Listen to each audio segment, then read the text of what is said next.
All right, welcome back to the channel. I'm Brian Lee Durfee, author of The Forgetting Moon, The Blackest Heart, The Lonesome Crown, all published by Simon & Schuster's Saga Press. Today, I'm going to be talking about why fantasy fans and readers and writers should also read mystery novels. Hey, other than the fact that mystery novels are awesome and we should all be well-rounded people and read all sorts of genres, I'm going to get into some specifics and I'm going to name some specific authors that I like that I think that fantasy fans would really love to read.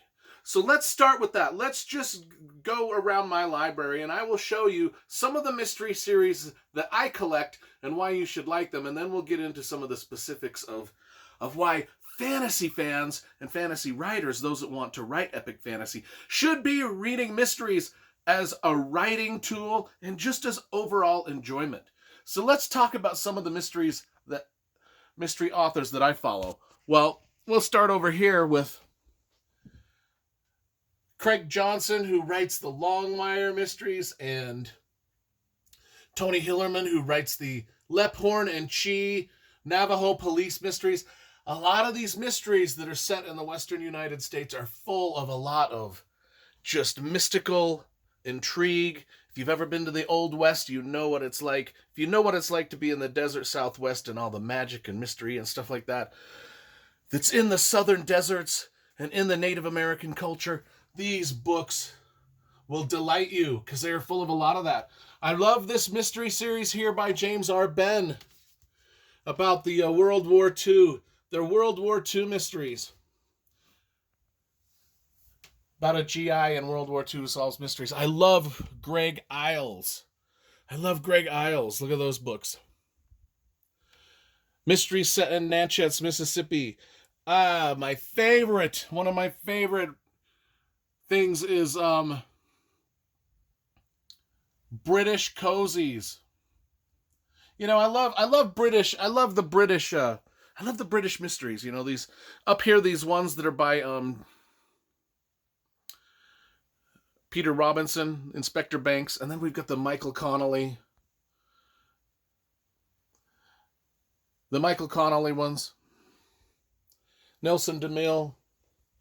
Oh, we'll move the poster. My bottom shelf, we've got Carl Hiaasen mysteries, we've got Robert B. Parker Spencer mysteries, we've got James Lee Burke mysteries, we've got Dennis Lehane. Oh my gosh, Dennis Lehane's awesome. George Pelicanos, Ian Rankin, Elizabeth George, Dana Stabenow, Henning Mankell, Tana French, even Robert Galbraith, a.k.a. I mean, we all know Robert Galbraith is actually the person who wrote Harry Potter. Archer Mayer. I got mysteries. You know, I'm going to stop. I got mysteries all over the place. And the camera work here is probably driving you batty. So let's just stop and talk about this. Why should well, let's talk about it. What do mysteries do well? What is it about mysteries that intrigue people? Murder mysteries. You can have this kind of stuff. You can have the same type of plot elements that you find in a mystery novel are found in all of your great fantasy novels. Especially, I mean, you just look at Mark Lawrence, even Tad Williams, Robert Jordan. Any time that they want to hide the identity of a character or anything like that, they turn to the same techniques that mystery novelists use. Whether it's just the throwing in red herrings, just sprinkling your novel with red herrings. Do you know how you learn how to do that really well? By studying how the great mystery writers do it. If you want to have a mystery or something vague that you don't want your reader to find out until later in the book, like a plot twist or a plot point, how do you hide that in your story? How do you hide that within your narrative without giving it away, but yet giving parts of it away so that the reader isn't just like rolling their eyes when they find out your plot twist? Well, mystery writers know how to do that. They know how to layer in those red herrings.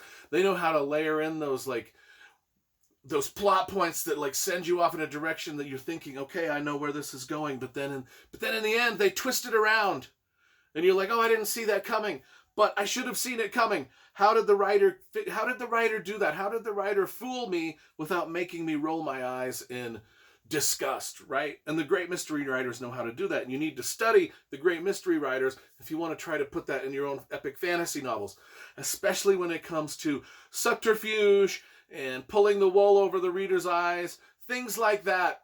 It's all stems from mystery writing. And you got to learn how to do it.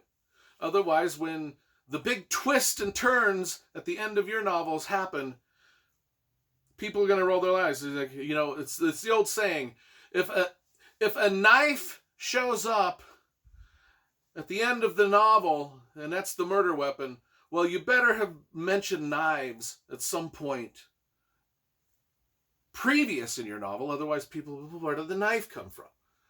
A knife is maybe a little generic, but you get the point. A lead pipe. If the lead pipe brains Professor Plum over the head in the library at the end of the game of Clue, well, you better have mentioned lead pipes at the beginning or somewhere in the book. And you got to learn to do that. Like if in your final book, Rand al'Thor is not really the Dragon Reborn, you better have laid that plot point out in the other somewhere in the other 14 books that you just wrote. And mystery novels teach us how to do that. Now, mystery novels also teach us how to write things fast-paced. Now, you can be like a really fast-paced mystery novelist like Dennis Lehane or Robert B. Parker or Robert Krayas. You can write really fast-paced stories. Or you can be more deliberate and write the slower-paced, more juicy, dripping with flavor-type mysteries like the Elizabeth George, Inspector Lindley mysteries, or even the ones that J.K. Rowling wrote under the name Robert Galbraith. She writes really dense, really involved, really detailed mysteries. And so you can learn how to write slow-paced, write fast-paced, just in the mystery genre. And you can see how those people are doing it. Because the fast-paced people, they got to lay out all their red herrings and all their things in a very deliberate way, whereas the slow-paced writers like Elizabeth George, they can take their time. They can meander through the scenes and take their time and just layer it in, sprinkle it in really delicately. Another thing, mystery writers always end every chapter with a hook. It's fast. I mean, they want to keep you reading. They want to keep you guessing, keep you reading with different hooks at the end of each chapter. And you can really take a cue on how to keep people interested in your fantasy novels by how these mystery writers end every chapter with a hook. They don't resolve every plot point at the end of they leave you wanting more. In fact, sometimes they introduce even bigger plot points at the very end of the chapter, just so you can keep reading. You need to learn how to do that with your epic fantasies. You got to make sure that the ends of your chapters aren't just like, oh, that chapter ended. That's a nice and lovely place to stop.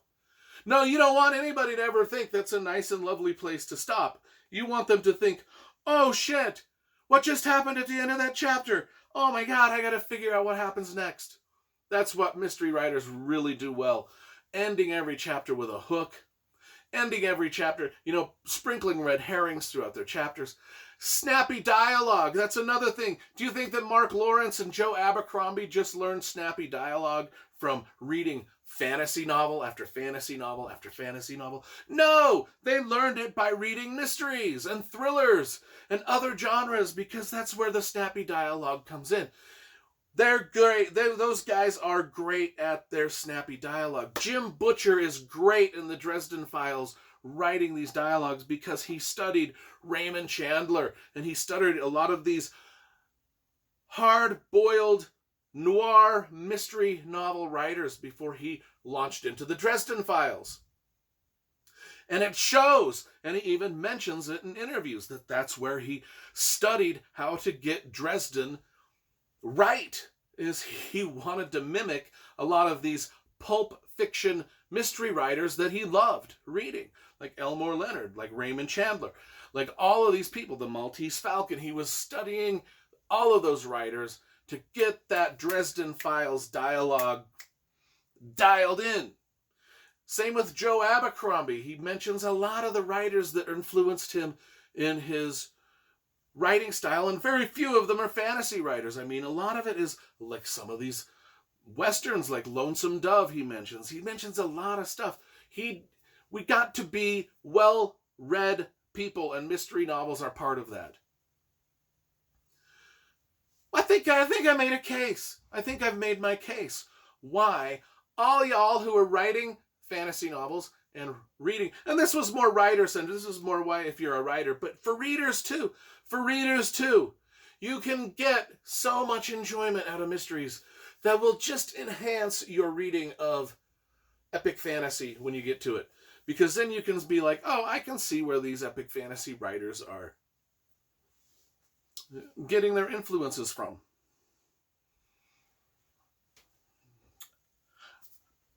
I'm only here to help. I'm only here to make your lives better. And what better way to make your lives better than to convince you to read all types of books? Because Michael Connelly books are freaking badass, and you got to start reading them. They're every bit as badass as Robert Jordan. I love them both equally, and so should you all. This is why fantasy fans and fantasy writers should read mysteries.